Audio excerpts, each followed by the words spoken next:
ভিতরে ঢুকতেই উপস্থিত মানুষগুলো আমার সাথে কথা বলা শুরু করে দিল। কেউ জিজ্ঞাসা করছে আমি কেমন আছি, কেউ ঠিক মতো আসতে পেরেছি কিনা, আবার কেউ পায়ে ব্যথা কিভাবে পেলাম। কিন্তু এই মানুষগুলোর কথা বলার ধরন দেখে মনে হচ্ছে এরা আমাকে অনেক আগে থেকে চিনে। কিন্তু আমি তো এদের কখনো দেখিওনি। আমি চুপচাপ বসে আছি কারো কোনো প্রশ্নের উত্তর না দিয়ে। তখন একজন মহিলা আমার কাছে এসে আমাকে জড়িয়ে ধরল। ইনি কাজী অফিসে ছিলেন না। আমার কাঁধে একটু ভেজা ভেজা মনে হচ্ছে। তাহলে কি এই আন্টি কান্না করছে আমাকে ধরে? কেমন আছিস হির? আজ কতদিন পরে দেখলাম তোকে। অনেক শুকিয়ে গেছিস আগের চেয়ে। হ্যাঁ রে হির, তোর কি আমার কথাও মনে নেই? এতক্ষণ এই আন্টির দিকে তাকিয়েছিলাম, হঠাৎ তার মুখে এই কথা শুনে মাথাটা কেমন ঘুরে উঠল। আমি তো আপনাকে চিনি না, কে আপনি? আমার প্রশ্নে মনে হচ্ছে মহিলা অনেক কষ্ট পেলেন। কিন্তু আমি তেমন কোনো খারাপ কথাই বলিনি। আর কিছু বলার আগেই তুর্য সেখানে চলে এলেন। আম্মু, তোমরা কি শুরু করেছো বলো তো? এসব কথা পরে হবে। হির এখন আমার সাথে রুমে যাবে। তুর্যর কথায় যেন সবাই অনেকটা অবাক হলো। এখানে সবাই চোখে চোখে কথা বলছে, যার কিছুই আমি বুঝতে পারছি না।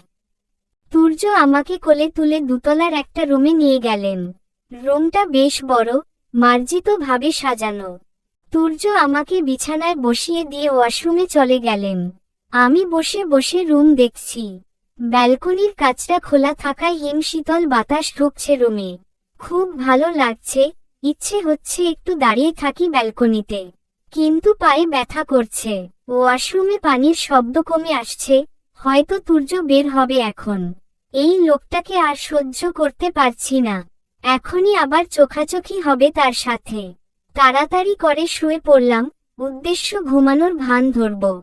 ভান ধরতে গিয়ে কখন যে ঘুমিয়ে পড়েছি নিজেও টের পাইনি। ঘুমের মাঝে মনে হচ্ছে কেউ আমার গালে, গলায়, কপালে চুমু খাচ্ছে। চুমু খাওয়া শেষে মাথায় হাত বুলিয়ে দিচ্ছে, একটা হাত ধরে রেখেছে। আমি সবটাই অনুভব করতে পারছি কিন্তু চোখ খুলতে পারছি না। ঘুমপড়ি যেন আজ আমার চোখ আটকে রাখার শপথ নিয়েছে। মাথায় হাত বুলিয়ে দেওয়াতে ঘুমটা আরো ভালোমতো আসছে। হয়তো আমাকে কেউ জড়িয়ে ধরেছে, খুব শক্ত করে। গালের পাশটা ভেজা ভেজা মনে হওয়াতে এইবার ঘুমটা ভেঙেই গেল। চোখ খুলতেই দেখি তুর্য আমাকে আষ্টে পৃষ্ঠে জড়িয়ে ধরে শুয়ে আছে। রাগে আমার মাথায় আগুন ধরে যাচ্ছে। এই লোকটার সাহস কতবার আমাকে ধরে শুয়ে আছে।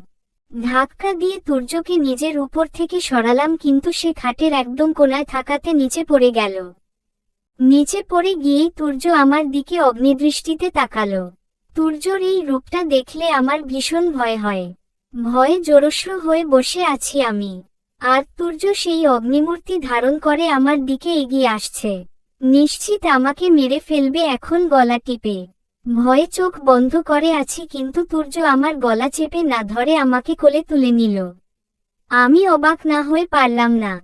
ড্যাব ড্যাব করে তাকিয়ে আছি তুর্যর দিকে। সে আমাকে নিয়ে ওয়াশরুমে ঢুকছেন। তার মতিগতি আমার কাছে সুবিধের ঠেকেছে না। নিশ্চয়ই তার মাথায় কোনো শয়তানি বুদ্ধি খেলছে। যা ভেবেছিলাম তাই, তুর্য আমাকে পানি ভর্তি বাথটাবে ফেলে দিয়েছেন। রাগে মনে হচ্ছে নিজের চুল নিজে ছিঁড়ে ফেলি। এটা আপনি কি করলেন? আপনি কি পাগল? আমাকে এভাবে পানিতে ফেলে দিলেন কেন? প্রতিশোধ নিলাম। প্রতিশোধ? কিসের প্রতিশোধ? তুমি আমাকে নিচে ফেলেছিলে, আমি তোমাকে পানিতে ফেললাম। এখন হিসাব ঠিক আছে। আপনি একটা সাইকো। আপনার মাথার তার সবগুলো ছেঁড়া। এভাবে কেউ কাউকে পানিতে ফেলে? আমি যে ব্যথা পেলাম। এখন আপনার অনেক ভালো লেগেছে তাই না?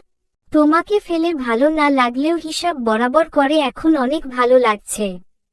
আপনার মাথার ওই বড় বড় চুল সবগুলো আমি ছিঁড়ে ফেলবো টেনে। আগে গোসলটা করো, ভেজা কাপড়ে তোমাকে অনেক হট লাগছে। খচ্চর একটা, বের হন এখান থেকে। তুর্য বেরিয়ে গেলে আমি তার 14 গোষ্ঠী উদ্ধার করতে করতে গোসলটা সেরে নিলাম। যেই আন্টি আমাকে জড়িয়ে ধরে কেঁদেছিল তিনি এসে আমাকে খাইয়ে দিলেন। সে কথায় কথায় বললেন, তিনি তুর্যর মা, তনিমা চৌধুরী। কাজী অফিসে থাকা লোকগুলোর মধ্যে তুর্যর বাবা তিয়াস চৌধুরী, ছোট চাচা চাচি আর একমাত্র ফুপি কাকলিও ছিলেন। খাওয়ানো শেষে তনিমা আন্টি আমার মাথায় হাত রেখে বললেন, মারে আমার তুর্যটা একটু রাগী কিন্তু ও মানুষটা খারাপ না। তুই ওকে একটু সময় দে। এমন ভাবিস না যে আমি এখানে তুর্যর সাফাই গাইতে এসেছি। আমি তোর জন্যই এসেছি। জানি তুর্য যা করেছে সেটা অনেক খারাপ একটা কাজ। আন্টির কথা শুনে আমার লজ্জায় মরে যেতে ইচ্ছা করছে। আন্টি কি সবটা জানে সেদিন কি হয়েছিল? মাথা নিচু করে এসবই ভাবছিলাম, আন্টি আবার বলতে শুরু করল, তোকে এভাবে জোর করে বিয়ে করাটা তুর্যর উচিত হয়নি। তোর মামা মামির সাথে কথা বলে নেওয়ার দরকার ছিল। আন্টির কথায় আমি হাফ ছেড়ে বাঁচলাম। যাক, আন্টি কিছুই জানে না। আন্টি আপনি চিন্তা করবেন না, সব ঠিক হয়ে যাবে। আন্টি কাকে বলছিস? আমি তোর মা হই, বুঝলি? মা ডাকটা শুনেই ভিতরটা মুচড়ে উঠল। না জানি কত বছর হয়ে যায় মাকে হারিয়েছি। আমার তো মায়ের চেহারাটাও মনে নেই। মা বেঁচে থাকলে বুঝতে পারতাম আমি কার মতো দেখতে হয়েছি। আমি আস্তে করে একবার মা বলে ডেকে উঠলাম। মা আমাকে আবারও বুকে জড়িয়ে নিল। মা এবার কেঁদে উঠলেন। কেন জানি না আমারও ভীষণ কান্না পাচ্ছে। আপনা আপনিই চোখ দিয়ে পানি পড়ছে। মাকে জড়িয়ে ধরে হু হু করে কেঁদে উঠলাম। মা আমার কপালে চুমু দিয়ে আমাকে আদর করে দিলেন। আজ যেন অনেক বছর ধরে শুকনো থাকা মরুভূমিতে কেউ মমতার বর্ষণ করল। রাতে তুর্যর বোন তাসফি আমার সাথে দেখা করতে আসে। মেয়েটা আমার বয়সী হলেও আমার থেকে কিছুটা ছোট। কথাতেও একটু বাচ্চামো ভাব আছে, তবে ভারী মিশুক মেয়েটা। মিনিট 10 মধ্যেই ওর উপর মায়া পড়ে গেছে আমার। একটা জিনিস ভাবতে খুব অবাক লাগছে, পরিবারের মানুষগুলো এত ভালো কিন্তু তুর্য এমন কেন? একটা মেয়ের জীবন নষ্ট করতে একবারও ভাবল না। তুর্যকে আমি কিভাবে স্বামী হিসেবে মেনে নেব? আমি তো কখনোই পারবো না তুর্যকে ভালোবাসতে। তাহলে এই সম্পর্কের ভবিষ্যৎ কি হবে? আপন মনেই কথাগুলো ভাবছিলাম, তখন ফোনটা বেজে উঠল। স্ক্রিনে রায়ানের নাম্বার দেখতেই কলিজা কেঁপে উঠল। কি উত্তর দেব আমি রায়ানকে? সে তো এখনো হয়তো আমার সাথে জীবন কাটানোর স্বপ্ন সাজিয়ে বসে আছে। আর আমি কি না তার সাথেই এত বড় বিশ্বাসঘাতকতা করলাম? রায়ান কি আমার অবস্থানটা বুঝতে পারবে? আমি যে উপায়হীন ছিলাম সেটা কি রায়ান বুঝবে? আমাকে কি কখনো ক্ষমা করবে? ফোনটা বাজতে বাজতে বন্ধ হয়ে গেল চার্জের অভাবে। রায়ানের কথা ভেবে দুফোঁটা জল চোখ দিয়ে গড়িয়ে পড়ল। তাসফি আর রিসান, তুর্যর চাচাতো ভাই, এসেছে বাসরঘর সাজাতে। কথাটা আমার মাথায় থেকেই বেরিয়ে গিয়েছিল, নিয়ম অনুযায়ী আজকে আমাদের বাসর রাত। কিন্তু আমি তো এটা হতে দিতে পারবো না। তুর্যকে আরো একবার আমাকে স্পর্শ করতে আমি দিতে পারি না। আমাকে কিছু একটা করতেই হবে। কিন্তু কি?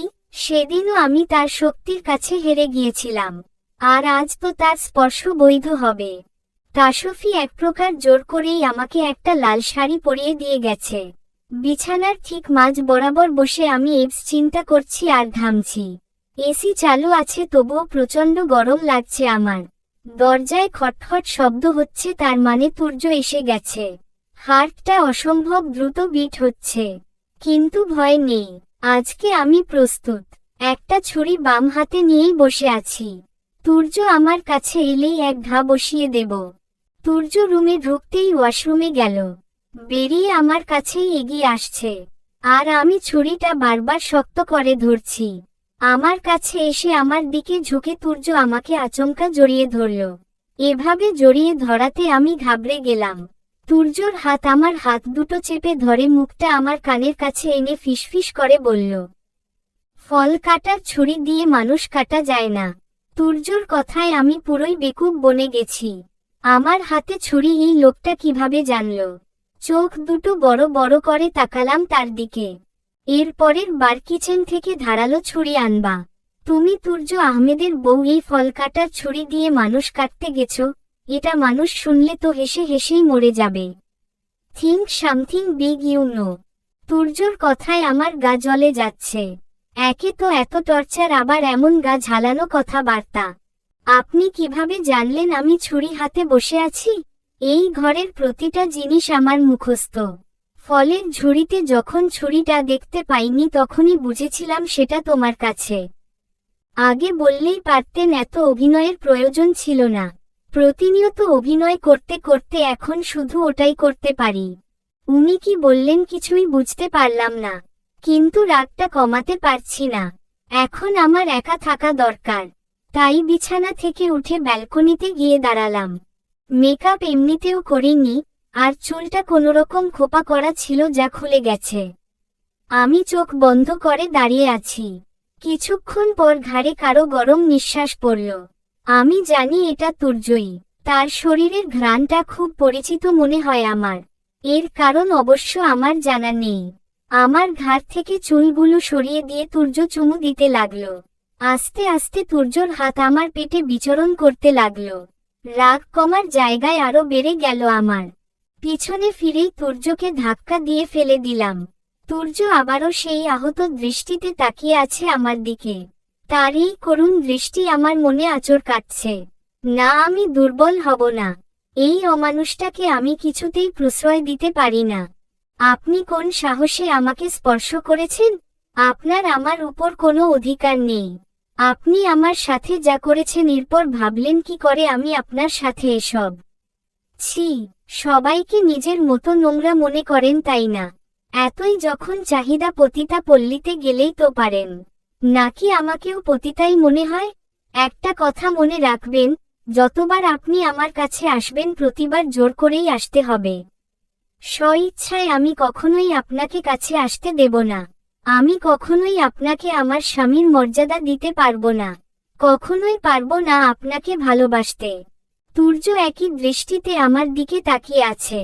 এত কিছু বলার পরেও তার চোখ এক মুহূর্তের জন্য সরেনি আমার উপর থেকে। এই চোখ দুটোয় আজ কোনো রাগ নেই, না আছে হিংস্রতা। কেন যেন মনে হচ্ছে আমার কথায় সে অনেক কষ্ট পেয়েছে। তুর্যর দুচোখের কোটরে পানি টলমল করছে। আমার ভীষণ কষ্ট হচ্ছে তুর্যর চোখের দিকে তাকিয়ে থাকতে। তুর্য আমাকে কিছু না বলেই সেখান থেকে চলে গেল। কোথায় গেল আমি জানি না, আসলে জানার চেষ্টা করিনি। রাত তখন প্রায় 1টা। বাসার সবাই হয়তো ঘুমিয়ে পড়েছে। ঘুম নেই শুধু আমার চোখে। কিছুক্ষণ ওভাবেই দাঁড়িয়ে থেকে রুমে চলে এলাম। ঘুম আসছে কিছুতেই। বারবার মনে হচ্ছে তুর্য কষ্ট পেয়েছে। কেন জানি না তুর্য কেমন আছে, কি করছে জানতে ইচ্ছে হচ্ছে। তুর্যর কথা জানার ইচ্ছা দমিয়ে রাখতে না পেরে রুম থেকে বেরিয়ে পড়লাম। কিন্তু এই বাড়ির কিছুই আমি চিনি না। আন্দাজে যেতে যেতে একটা রুমের লাইট ঝালানো দেখলাম নিচ দিয়ে। দরজার বাইরে কান পেতে শোনার চেষ্টা করলাম। তুর্য কার সাথে যেন কথা বলছে, কিন্তু কথাগুলো শুনতে পাচ্ছি না। দরজায় ধাক্কা দিতেই বুঝতে পারলাম দরজা ভিতর থেকে লক করা। কিন্তু আমার জানার অনেক আগ্রহ হচ্ছে ভিতরে তুর্য কার সাথে কথা বলছে। বেশ কিছুক্ষণ অপেক্ষা করে আমি রুমে ফিরে এলাম আর শুয়ে পড়লাম। একটা ফটো ফ্রেম বুকে জড়িয়ে ধরে আছে তুর্য। দুচোখ বেয়ে নোনা জলগুলো ঝরে যাচ্ছে। এদেরই বাকি দোষ দেবে সে। দোষ তো তার ভাগ্যের। সবকিছু কাছে পেয়েও আজ তার কাছে কিছুই নেই। তার বেঁচে থাকার একমাত্র অবলম্বন যেই মানুষটা, সেই মানুষের কাছে চরম ঘৃণার সে। যাকে এক নজর না দেখলে হৃদয় রক্তক্ষরণ হয় সেই মানুষটা তুর্যর মুখটাও সহ্য করতে পারে না। এই কষ্ট না কাউকে বলতে পারবে সে আর নাই কেউ বুঝতে পারবে। চলবে।